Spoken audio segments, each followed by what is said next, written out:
ગાડી ચલાવતી વખતે ભૂલથી ખોટો ગેર થઈ જાય છે તો આ વિડીયો તમારી માટે જ છે। Hello friends, welcome to car learning series 3 માં તમારું સ્વાગત છે। તો આજના વિડીયોમાં આપણે શીખીશું ગેર પાડવાની સાચી રીત। સૌથી પહેલા તો દોસ્તો તમારે આવી રીતે ગાડીમાં બેસી જવાનું છે અને ગાડી તમારે બંધ રાખવાની છે। પછી બંધ ગાડીમાં તમારે આવી રીતે ક્લચ દબાવવાનો છે। તો હાલ આપણી ગાડી ન્યુટ્રલમાં છે દોસ્તો। ન્યુટ્રલમાં ગાડી હશે ને તો ગાડીનો ગેર આવી રીતે બંને બાજુ મૂવ થશે અને કોઈ બી ગેરમાં હશે તો ગાડીનો ગેર મૂવ આવી રીતે થશે નહીં। તો પહેલાં તો તમારે આવી રીતે સેન્ટરમાં રાખવાનું છે। હવે ફર્સ્ટ ગેર કરવા માટે તમારા હાથની પોઝિશન આવી રીતે રાખવાની છે। વજન થોડું લેફ્ટ સાઈડ રાખવાનું છે અને ત્યાંથી ઉપર કરીશું એટલે આપણો ફર્સ્ટ ગેર થઈ જશે। પછી ફર્સ્ટમાંથી આપણે સેકન્ડમાં જવા માટે તમારે પાછું હાથ આવી રીતે રાખવાનું છે।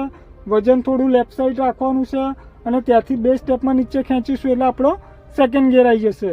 હવે સેકન્ડમાંથી થર્ડમાં આવવા માટે તમારે ખાલી એક સ્ટેપ ધીમેથી આવી રીતે ધક્કો મારી દેવાનો છે એટલે ગાડી પાછી ન્યુટ્રલ ઉપર આવી જશે। હવે ન્યુટ્રલથી સીધું ઉપર કરીએ એટલે આપણો થર્ડ ગેર થઈ જશે। પાછું એક સ્ટેપ નીચે લાવીશું એટલે પાછી આપણી ગાડી ન્યુટ્રલમાં આવી જશે। ન્યુટ્રલથી ફોર્થ ગેર કરવા માટે સીધું નીચે કરીએ એટલે ફોર્થ ગેર થઈ જશે। ફરી એક સ્ટેપ ઉપર કરીશું એટલે પાછું આપણી ગાડી ન્યુટ્રલ ઉપર આવી જશે અને ફરી રાઈટ કરી ઉપર કરીશું તો આપણો ફિફ્થ ગેર થઈ જશે। ફરી એક સ્ટેપ નીચે લાવીશું એટલે પાછી ગાડી આપણી ન્યુટ્રલમાં આવી જશે। રિવર્સ ગેરની જરૂર પડે તો આવી રીતે હાથ રાખી રાઈટ નીચે કરીએ એટલે આપણો રિવર્સ ગેર થઈ જશે। તો આવી રીતે દોસ્તો દરરોજ તમારે બંધ ગાડીમાં 5-10 મિનિટ ગેરની પ્રેક્ટિસ કરવાની છે, પણ ગાડી ચાલુ નથી કરવાની બંધ ગાડીમાં। દરરોજ આવી રીતે પ્રેક્ટિસ કરશો તો ગેર તમને યાદ રહી જશે। કેમ કે જ્યારે બી આપણે ડ્રાઇવિંગ કરતા હોઈએ આપણું ધ્યાન ઓલવેઝ સામે જ હોવું જોઈએ। એક સેકન્ડ માટે બી આપણે નીચે જોવાનું ના હોય, નહીતર આપણું એક્સિડન્ટ થઈ શકે છે।